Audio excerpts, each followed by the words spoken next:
కీర్తన గ్రంథం 115వ కీర్తన 12వ వచనం.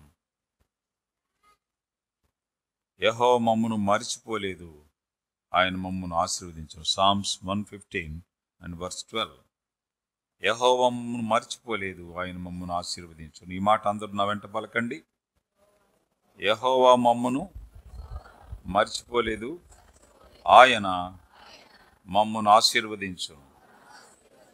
ప్రార్థన. ప్రేమగల తండ్రి, కృపగల దేవ, మహోన్నతుడా, మహాఘనుడా, మా రక్షక, మీకు స్తోత్రాలు. చదవన్న వాక్య భాగాన్ని దీవించండి. ధ్యానిస్తుండగా మీ సహాయం మాకు అనుగ్రహించండి. పరధ్యానాన్ని తొలగించండి ప్రభువా, ఏకాగ్రత అనుగ్రహించండి. ఆలకించి మేలు పొందినట్లుగా మీరే మాతో మాట్లాడి మహిమ పొందమని యేసు నామంలో ప్రార్థించి వేడుకుంటున్నాం తండ్రి. ఆమేన్. ప్రియమైన సహోదరి సహోదరులారా, మనం చదువుకున్న వాక్య భాగం కీర్తన గ్రంథం 115వ కీర్తన 12వ వచనం. ఈ వచనంలో దేవుని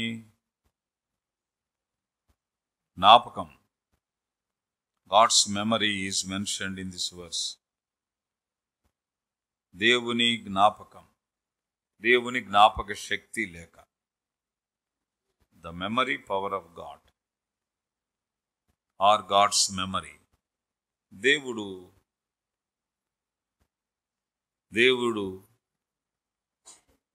మతిమరుపు లేనివాడు అనేది ఒక ప్రధానమైన అవగాహన అయి ఉండాలి.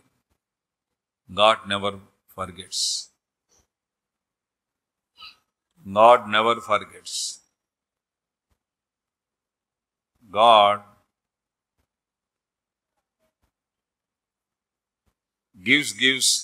గివ్స్ అండ్ ఫర్గివ్స్ అన్నారు. దేవుడు ఇస్తాడు, అడుగుతుంటే ఇస్తాడు, ఇచ్చిందంతా క్షమిస్తాడు. God gives and forgives. మనం తిరిగి ఇవ్వాలని ఆయన ఇవ్వడు. దేవుడు ఇస్తాడు, ఇచ్చిందంతా క్షమిస్తాడు. God gives and forgives. Man gets and forgets అన్నారు. మానవుడు దేవుని నుండి తీసుకుంటాడు, తీసుకున్నదంతా మర్చిపోతాడు. ఇది మానవ మతిమరుపు. దేవుడు మతిమరుపు లేనివాడు. God never forgets. ఆయన జ్ఞాపకాల వైశాల్యం బహు గొప్పది. ఆయన జ్ఞాపకాల వైశాల్యంలో ఇక్కడ రాయబడిన మాట, యెహోవా మమ్మును మరిచిపోలేదు. God never forgotten us. యెహోవా మమ్మును మరిచిపోలేదు అని వీళ్ళు అంటున్నారు. దేవుడు మరిచేవాడు కాదు. చూడండి, ఒక మాట మీకు జ్ఞాపకం చేస్తా. హెబ్రీయులకు రాసిన పత్రిక 6వ అధ్యాయం 10వ వచనం చూడండి. పౌలు హెబ్రీయులకు రాసిన పత్రిక 6వ అధ్యాయం 10వ వచనంలో ఈ మాట మనం చూస్తాం. హెబ్రీ 6:10లో ఆయన మతిమరుపు ప్రస్తావన ఇక్కడ తేబడింది. ఆయన జ్ఞాపకాల ప్రస్తావన. మీరు చేసిన కార్యమును మీరు పరిశుద్ధులకు ఉపచారం చేసి ఇంకను ఉపచారం చేయుచుండు చేత తన నామమును బట్టి చూపిన ప్రేమను మరచుటకు దేవుడు అన్యాయస్తుడు కాడు. God is not in justice to forget whatever the hospitality that you give in His name. ఆయన నామంలో ఏదైతే మనం పరిచర్య చేస్తామో అది మరచుటకు ఆయన అన్యాయస్తుడు కాడు. ఎవరు మర్చిపోతారు? మర్చిపోయే వాళ్ళు అన్యాయస్తులు. మనకు మతిమరుపు ఎక్కువ కదండి. మతిమరుపు మాస్టర్లం మనం. మర్చిపోతాం.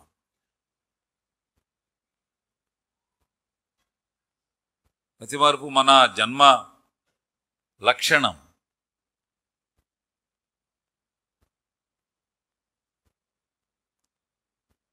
ఒక కళ్ళజోడు మర్చిపోయిందంటే ఎక్కడ పెట్టిందో కనపడడం లేదు. అది లేకపోతే ఇక అంతా అంధకారంగానే ఉంటుంది. ఏది చదవాలన్నా ఏది చూడాలన్నా మసకగా ఉంటుంది కదా. వాళ్ళ ఆయన నుండి వెతుక్కోవచ్చు కదా అన్నాడంట. వెతకాలంటే కూడా కళ్ళజోడు కావాలన్నట. అందుచేత మనం మర్చిపోయింది మళ్ళీ వెతుక్కోవడం చేయకపోతే మనకి అది దొరకదు. అసలు ఎక్కడ పెట్టామో కూడా మర్చిపోతాం, చాలాసార్లు మర్చిపోతాం. బాపట్ల నుంచి ఒక ఆయన ట్రాన్స్ఫర్ అయ్యి వచ్చాడు ఇక్కడికి విజయవాడ. ఆయన భార్య ప్రభు నమ్ముకుంది కానీ ఆయన నమ్మల. ఆయన సెంట్రల్ గవర్నమెంట్లో ఉద్యోగం, కొత్తగా వచ్చాడు, మన ఏరియాకి వచ్చాడు. ఫోన్ చేశారు ఆనందరావు గారు నాకు, తమ్ముడు అలా వస్తున్నారు వాళ్ళు, మీరు సంఘంలో మీరు వాళ్ళని చేర్చుకోండి అన్నారు. సరేనన్నా అన్నా.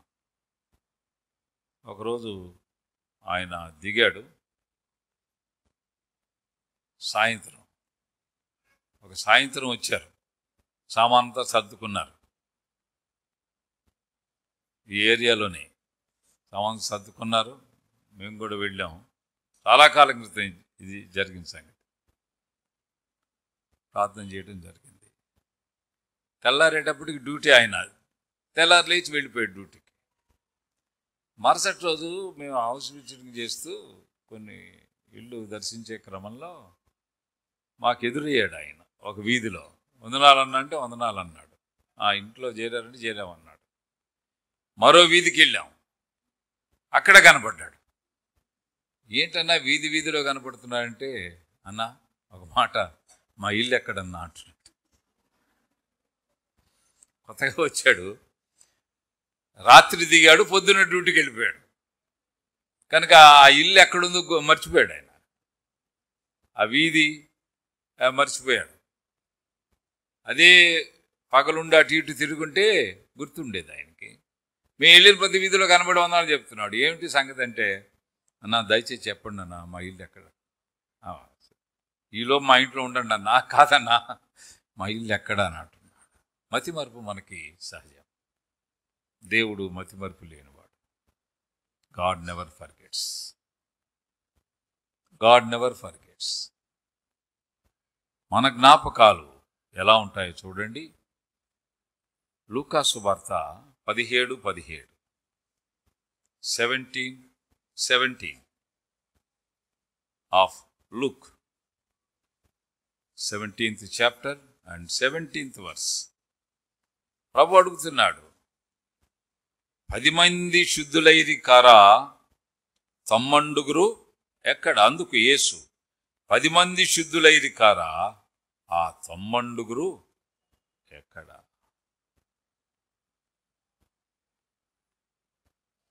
తమ్మండుగురు మర్చిపోయారు.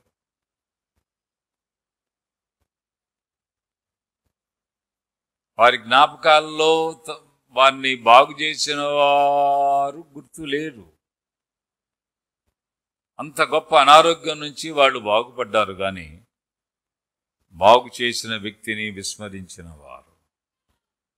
అలాంటి జ్ఞాపకాలే కనుక దేవుడు కలిగి ఉంటే మనం ఎక్కడ ఉండేవాళ్ళము? But God never forgets. ఆయన అంటున్నాడు, నేను మిమ్మల్ని మర్చిపోలేదు. ఆయన మమ్మను మర్చిపోలేదు, మమ్మను ఆశీర్వదించును.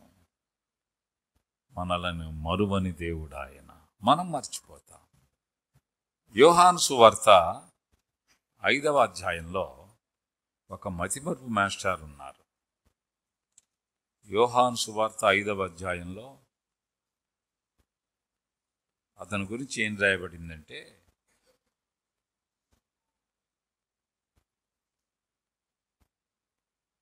ఇలాగ వ్రాయబడింది. 13వ వచనం, 5:13. ఆయన ఎవడో స్వస్థత నొందిన వానికి తెలియలేదు. He never know who healed him.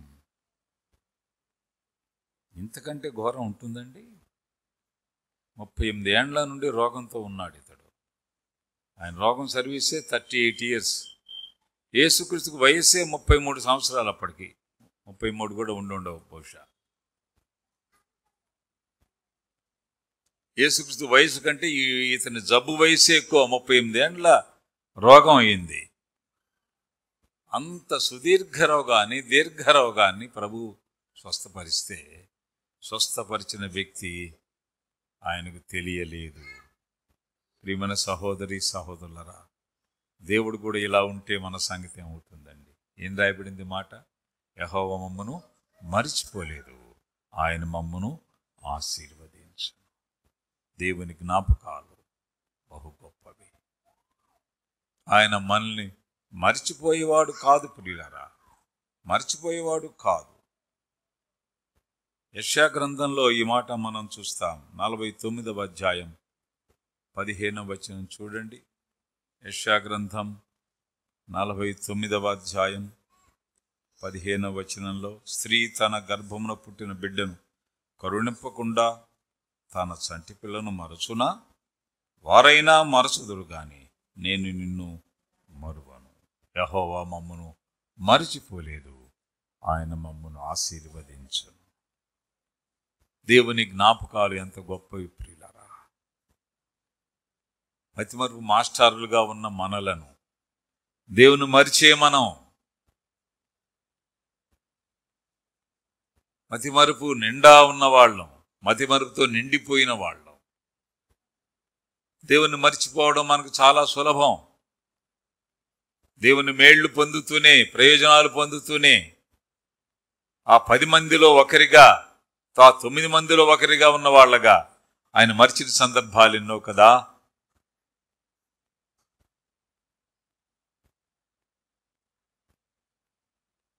బాగు చేసిన ఆయన్ని విస్మరించడం అనేది సహజంగా కనబడుతుంది. ప్రభువైన దేవుడు ఎంత గొప్ప కనికరం గలవాడు, ఎంత గొప్ప మెమరీ కలిగిన వాడు ఆయన గురించి ఘాటుగా చెప్తున్నారు వారు. యెహోవా మమ్మును మర్చిపోలేదు, ఆయన మమ్మును ఆశీర్వదించు. తల్లి తన చంటి బిడ్డను మరచునేమో, తల్లి తన చంటి బిడ్డను మరచునేమో. నిన్న ఒకడు ఇంటర్వ్యూలో చెప్తున్నాడు, ఒక ఆయన హెబ్రోను సేవకుడు, చాలా పాటలు రాశాడు సియోను గీతాల్లో. చంద్ర అని అంటారు ఆయన్ని. ఆయన చెప్తున్నాడు, బండి కడపకు దగ్గర లేదు, స్టేషన్లో ఆగిందంట. వాడు అక్కడ దిగాలి.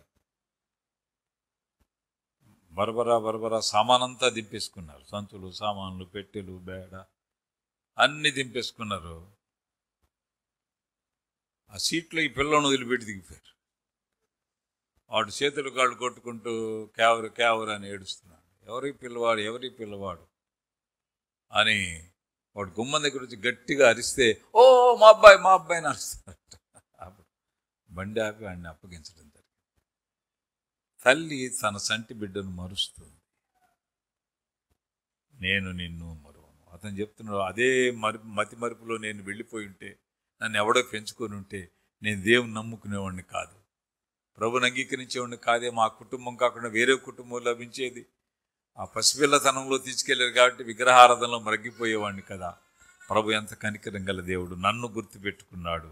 మా అమ్మ మర్చిపోయింది కానీ, మా తల్లిదండ్రులు మర్చిపోయారు కానీ నన్ను ఆయన మర్చిపోలేదు. యెహోవా మమ్మును మర్చిపోలేదు, ఆయన మమ్మును ఆశీర్వదించను. దేవుని జ్ఞాపకాల్లో మనమున్నాం ప్రియులారా. మనము సమాంతర జ్ఞాపకాలను కనీసం దేవుని యందు మనం కనుపరచాలి. ఆయన మేళ్లను, ఉపకారాలను మర్చిపోవడానికి మనం ఎన్నడూ ప్రయత్నించకూడదు. చూడండి, 40వ అధ్యాయం ఆదికాండంలో యోసేపు సహాయం చేసినప్పుడు, ఆదికాండం 40వ అధ్యాయం చూడండి. ఇక్కడ ఏం రాయబడిందంటే 29వ వచనం, 23వ వచనంలో, అయితే పానదాయకుల అధిపతి యోసేపును జ్ఞాపకం చేసుకొనక అతని మరచిపోయెను. యోసేపును జ్ఞాపకం చేసుకొనక అతని మరచిపోయెను. మనం మర్చిపోయేవాళ్ళం. మతిమరుపు మన గుణలక్షణం, మతిమరుపు మన తత్వం ప్రియులరా. ఆయన మనలను జ్ఞాపకం చేసుకునేవాడు. ఆయన జ్ఞాపకాల పరిధి చాలా గొప్పది. The width and length of God's memory is very, very, very, very strong. ఆయన మనల్ని జ్ఞాపకం చేసుకుంటున్నాడు. We are in the memory chip of God.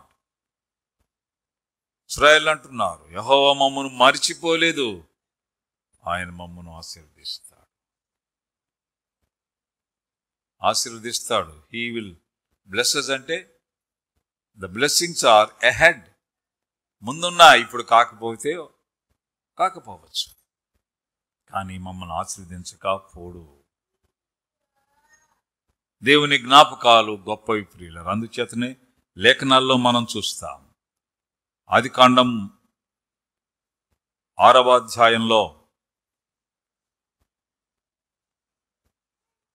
8వ అధ్యాయం 1వ వచనంలో దేవుడు నోవహును అతనితో కూడా ఓడలో ఉన్న సమస్త జంతువులను సమస్త పశువులను జ్ఞాపకము చేసుకున్నాను. Even he remembered the beasts of the wilderness.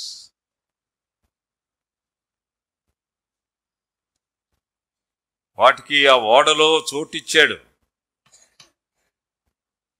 దేవుని జ్ఞాపకాలలో ఉన్నాయి. అందుచేతని ఈనాడు ప్రపంచమంతా పశు సంపద విస్తారంగా ఉండడానికి కారణం ఆయన వాటిని జ్ఞాపకం చేసుకున్నాడు అని మనం గమనించాలి. దేవుడు జ్ఞాపకం చేసుకున్నాడు. ఆ జ్ఞాపకాలలో పశువులున్నాయి. అందుచేత అంతేకాకుండా 9వ అధ్యాయం చూడండి, ఆదికాండం 16వ వచనంలో, ఆ ధనుస్సు మేఘములో నుండును, నేను దాన్ని చూచి దేవునికిని భూమి మీద ఉన్న సమస్త శరీరంలో ప్రాణము గల ప్రతి దానికిని మధ్యనున్న నిత్య నిబంధనను జ్ఞాపకము చేసుకుందును. I shall remember the covenant which is made in between men and me. నాకు ప్రజలకు మధ్య ఉండే నిబంధన, ఆ ధనుస్సు,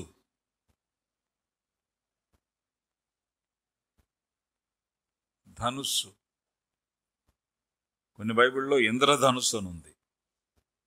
ఇంద్రధనుస్సు అని ఉంటే చాలామంది వేసిన ప్రశ్న అంటే, ఇంద్రుడు ఉన్నాడు కదా, మరి మీ బైబిల్లో కూడా ఉన్నాడు కదా అనే ప్రశ్న వేశారు. అంటే తర్జుమా కొరకు వ్రాయబడిన మాట. బైబిల్లో ఇంకో పదం కూడా, ఆయన తల వెంట్రుకలు కాక పక్షం వలె కృష్ణవర్ణములో అని ఉంది బైబిల్లో. మీరు చూచారు ఇప్పుడు నా మాట? ఏమండి, ఆ బైబిల్ ఎప్పుడు చూడమండి మేము. పిల్లలు చించుతుంటే ఒక్కొక్క కాగితం పారేసుకుని స్టవ్ వెంటించుకుంటూ ఉంటారు. కాక పక్షము వలె కృష్ణవర్ణములు. కృష్ణవర్ణం అంటే నలుపు అంటానికి వాడిన ప్రయోగం అది. అంచేత కృష్ణుడు ఉన్నాడని, చంద్రుడు ఉన్నాడని, లేకపోతే ఇంద్రుడు ఉన్నాడని కాదు. తర్జుమాదారులు వాడిన పదం మనకు అర్థం అవడానికి తర్జుమాదారులు సులభమైన విధానంలో వాటిని తర్జుమా చేశారు. అందుచేత ఇక్కడ ధనుస్సు అనే మాట తర్వాత చేశారు.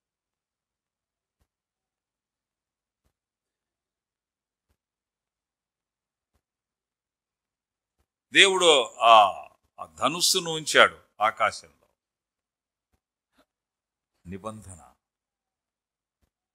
మన పక్షంగా దేవుడు చేసే నిబంధన జ్ఞాపకం చేసుకోవడానికి ఆయన జ్ఞాపకాలు బహు గొప్పవి ప్రియులారా.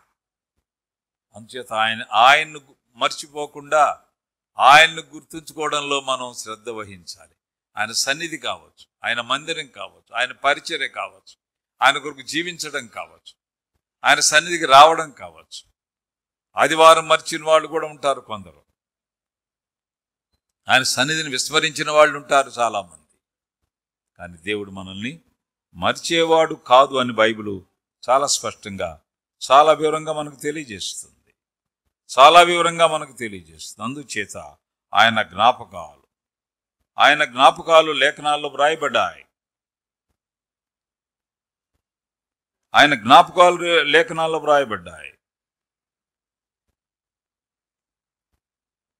నిబంధన జ్ఞాపకం చేసుకునేవాడని బైబిల్ మనకు తెలియజేస్తుంది.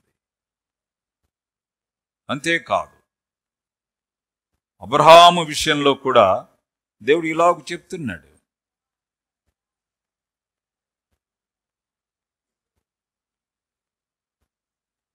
అబ్రహాము విషయంలో దేవుని జ్ఞాపకం బహు గొప్పదిగా కనిపిస్తుంది ప్రియులారా. చూడండి, నిర్గమకాండం 2:24 అబ్రహాము ఇస్సాకు యాకోబులతో తాను చేసే నిబంధనను జ్ఞాపకము చేసుకొనెను. 2:24 నిర్గమకాండం. అబ్రహాము ఇస్సాకు యాకోబులతో తాను చేసిన నిబంధనను జ్ఞాపకం చేసుకుని he remembered the covenant which he made with Abraham, Isaac and Jacob.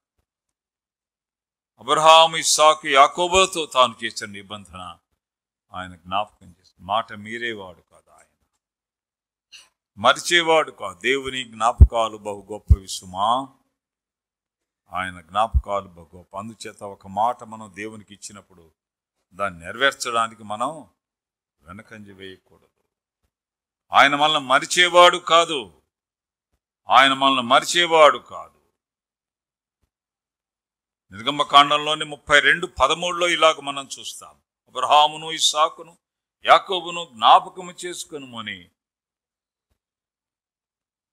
చేయబడిన ప్రార్థన మనకు కనిపిస్తుంది. దేవుని జ్ఞాపకాలు బహు గొప్పవి. అందుచేతనే ఏం రాయబడింది? యెహోవా మమ్మును మరువడు, మరిచిపోలేదు, ఆయన మమ్మును ఆశీర్వదించును. యెహోవా మమ్మును మరిచిపోలేదు, ఆయన మమ్మును ఆశీర్వదించును. ఆయన జ్ఞాపకాలలో మనం ఉన్నామనే ఒక ప్రాథమిక సత్యాన్ని మనం విస్మరించకూడదు ప్రియులారా. ఆమోసు గ్రంథంలో 8వ అధ్యాయం 7వ వచనం చూద్దాం. ఆమోసు గ్రంథం 8వ అధ్యాయం 7వ వచనం. యోవేలు గ్రంథం తర్వాత ఉంటుంది. 8వ అధ్యాయం 7వ వచనం, 759 పేజీ. యాకోబు యొక్క అత్యాస్పదము తోడని యెహోవా ప్రమాణము చేయునదేమనగా, వారి క్రియలను నేనెన్నడూనూ మరువను.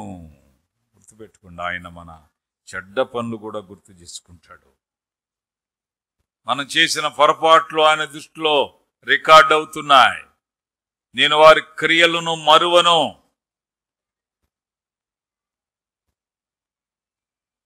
ఆయన క్రియలను మరువను, వారి క్రియలను మరువను అంటున్నాడు. మన క్రియలు దేవుని సన్నిధిలో రికార్డ్ అవుతున్నా. ఆయన మర్చిపోలేదు. అడిగితే మేమెప్పుడు చేశామంటామని దేవుడు ఎంత రికార్డెడ్గా ఉంచాడో చూడండి.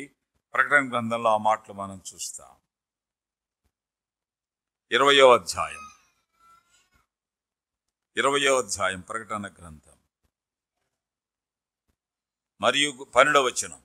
మరియు గొప్పవారేమి కొద్దివారేమి మృతులైన వారందరూ ఆ సింహాసనం నిలబడి చూచితిని. అప్పుడు గ్రంథములు విప్పబడెను, మరియు జీవ గ్రంథమును వేరొక గ్రంథం విప్పబడెను. ఆ గ్రంథంలో ఎందుకు వ్రాయబడిన వాటిని బట్టి తమ క్రియల చొప్పున మృతులు తీర్పు పొందిరి. క్రియల చొప్పున అవి ఎలాగూ? గ్రంథములో వ్రాయబడిన వాటిని బట్టి, ఆ గ్రంథం ఎందుకు వ్రాయబడి ఉన్న వాటిని బట్టి. అంటే మన క్రియలు రికార్డ్ అవుతున్నాయి, నమోదవుతున్నాయి. దేవునికి వ్యతిరేకంగా, దేవునికి విరుద్ధంగా చేస్తున్న క్రియలు,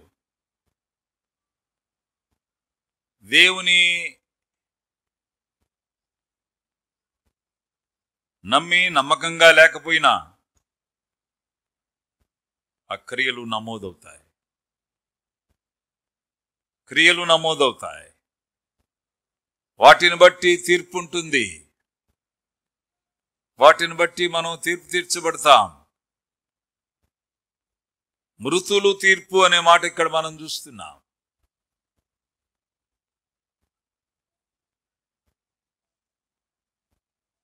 మృతి ముగింపు కాదు అని అర్థం కదా. That death is not an end, but it's the beginning of endless life.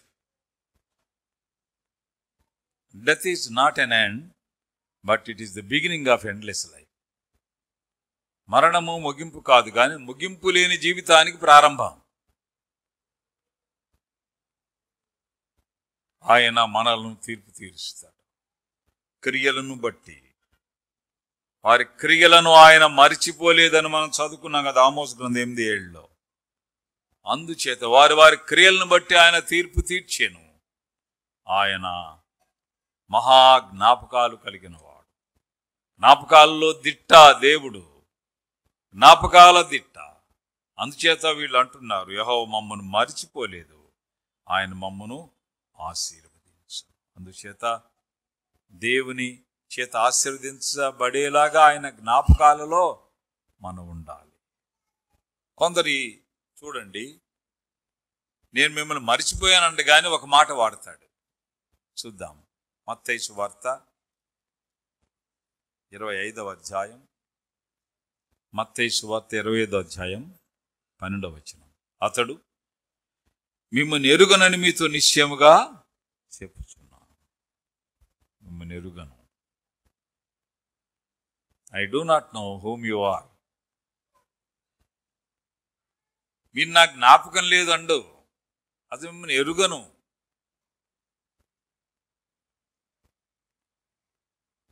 మనలను దేవుడు ఎరిగినవాడు. ఎందుకని?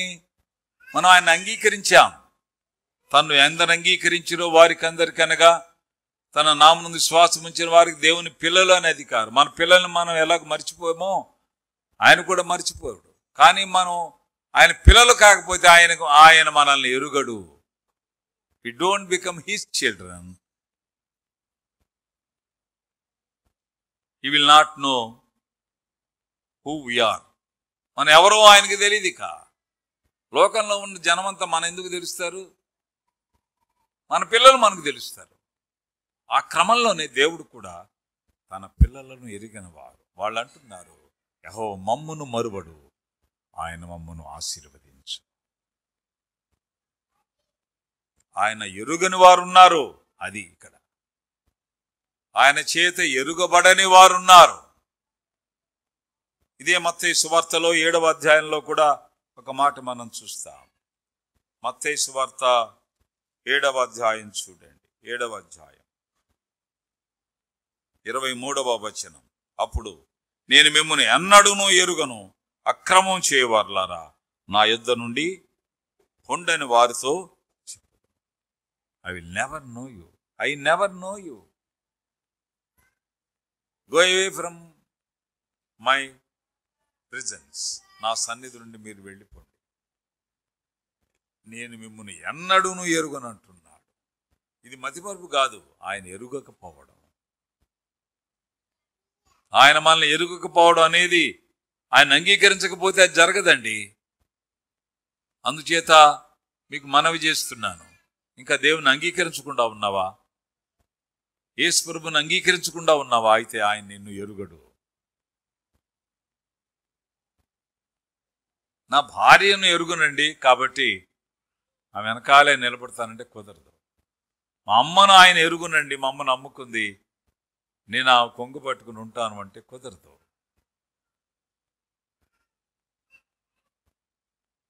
నువ్వు తెలుసుకోవాలి, నీవు గ్రహించాలి.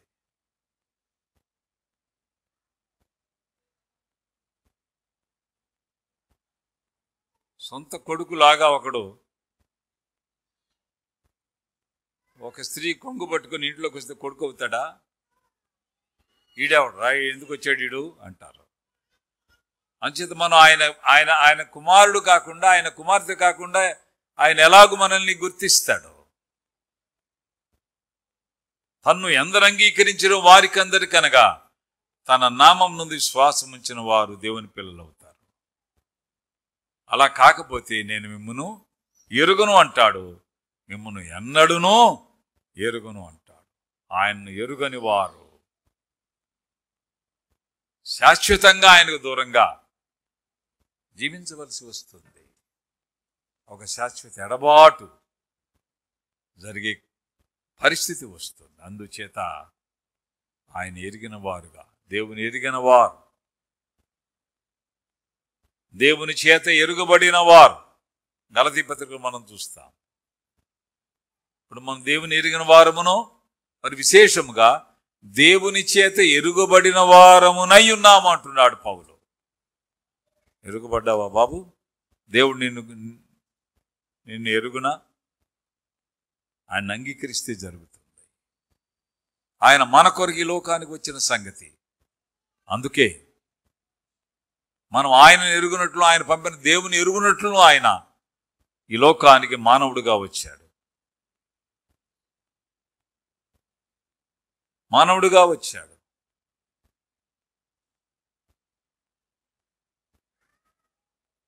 మన పాపాలకు శిక్ష సిలువలో అనుభవించాడు. మరణించి సమాధిని జయించి తిరిగి లేచాడు. ఆయన అంగీకరిస్తే ఆయన జ్ఞాపకాలలో ఉంటావు. అప్పుడు నువ్వు చెప్పగలవు, యెహోవా మమ్మును మరిచిపోలేదు, ఆయన మమ్మును ఆశీర్వదించు. కనుక దేవుని జ్ఞాపకాల్లోనికి రావడం ఎంత గొప్ప సంగతి. ఎంత స్ట్రాంగ్ జ్ఞాపకాలంటే, ఎంత బలమైన జ్ఞాపకాలంటే, తల్లి తన చంటి బిడ్డను మర్చిపోతుందేమో కానీ నేను వారిని అన్నడును మరువను అంటున్నాడు. అందుచేత ఆయన జ్ఞాపకాల జాబితాలో ఉండేలాగా ఆయన్ని మనం జ్ఞాపకం చేసుకున్నాం కదా. ఆయన మరణ పునరుత్థానం జ్ఞాపకం చేసుకున్నాం కదా. నన్ను జ్ఞాపకం చేసుకోండి, దీన్ని చేయడి అన్నారు. నువ్వు కూడా ఆయన్ని జ్ఞాపకం చేసుకునేలాగా, ఆయన మరణ పునరుత్థానం జ్ఞాపకం చేసుకునేలాగా ఉండాలి అంటే ప్రభుని హృదయంలో చేర్చుకోవాలి. యేసు ప్రభువా, నా పాపాలు క్షమించండి, నన్ను మన్నించండి, ఈ మధ్యాహ్నం వేళ మీ జ్ఞాపకాల్లోనికి వస్తాను ప్రభువా, మీ బిడ్డగా జీవించడానికి నాకు ఏ అభ్యంతరం లేదయ్యా అని చెప్పగలిగితే ప్రభువాని దేవుడు దర్శించి క్షమించి తన బిడ్డగా, తన కుమారుడుగా, కుమార్తెగా చేసుకుంటాడండి. అప్పుడు నువ్వు చెప్పగలవు ఏమని? యెహోవా మమ్మను మర్చిపోలేదు, ఆయన మమ్మను ఆశీర్వదించండి. తల వంచండి, కన్నులు మూసుకొని ప్రార్థన చేసుకుంటాం. వాక్యాన్ని శ్రద్ధగా ఆలకించిన సహోదరి సహోదరులారా, మీ ఆసక్తిని అభినందిస్తున్నాను. దేవుని చేత మరుపు, దేవుని జ్ఞాపకాల్లోనే ఉండాలని ఆశిస్తే ప్రభువును అంగీకరించడం తప్ప మరో ప్రత్యామ్నాయం లేదు. ఈ మధ్యాహ్నం వేళ ఆయన జ్ఞాపకాల పట్టికలోనూ ఉండడానికి ఇష్టపడితే ఒక చిన్న ప్రార్థన మనసులో చేసుకో. యేసు ప్రభువా, నన్ను క్షమించండి, నా పాపాలు మన్నించండి, నేను మీ జ్ఞాపకాల జాబితాలో ఉండడానికి ఇష్టపడుతున్నాను ప్రభువా. అప్పుడు నేను కూడా చెప్పగలను, యెహోవా మమ్మల్ని మర్చిపోలేదు, మమ్మల్ని ఆశీర్వదించడని. నువ్వు భావిస్తే అట్టివారు మౌనంగా ఒక చిన్న ప్రార్థన మనసులో చేసుకోండి. ప్రభు ఆలకిస్తాడు, ఆయన జ్ఞాపకాల్లో మిమ్మల్ని ఉంచుతాడు. అట్టివారు ఎవరైనా మనసులో ప్రభును క్షమించాలి, ప్రభు చేత క్షమించబడాలని ప్రార్థన చేసిన వారు, ఆయన జ్ఞాపకాల్లో ఉండాలని ఆశించిన వారు ఉంటే మీరు చేయి పైకెత్తడం ద్వారా మాకు తెలియచేయండి, మేము ప్రార్థన చేస్తే. ఎవరైనా ఉన్నారా? కూర్చున్న వారిలో ఇంకా ఆయన అంగీకరించిన వారు, తీర్మానం చేసిన వారు ఉంటే దయచేసి మీరు చేయి పైకెత్తడం ద్వారా మాకు తెలియచేయండి. మేము ప్రార్థన చేస్తాం, ప్రభులు ఎలా జీవించాలో తెలియచేస్తాం. లేఖనాలు చెప్తున్నాయి, యెహోవా మమ్మను మర్చిపోలేదు, ఆయన మమ్మను ఆశీర్వదించు. ప్రార్థన చేసుకున్నాం. ప్రేమగల తండ్రి, కృపగల దేవా, మీకు స్తోత్రాలు. ప్రేమించి మాకు అనుగ్రహించిన మీ సన్నిధిని బట్టి స్తుతులు చెల్లిస్తున్నాం. మీ హెచ్చరికలు మాకు శిరోధైర్యం. ఆలకించిన మీ బిడ్డలను దీవించండి. ఆ ప్రకారం మీ కొరకు జీవించడంలో మీ సహాయం కోరుతూ యేసు నామంలో ప్రార్థించి వేడుకుంటున్నాం తండ్రి, ఆమేన్. మంచిదండి, అందరికీ వందనాలు.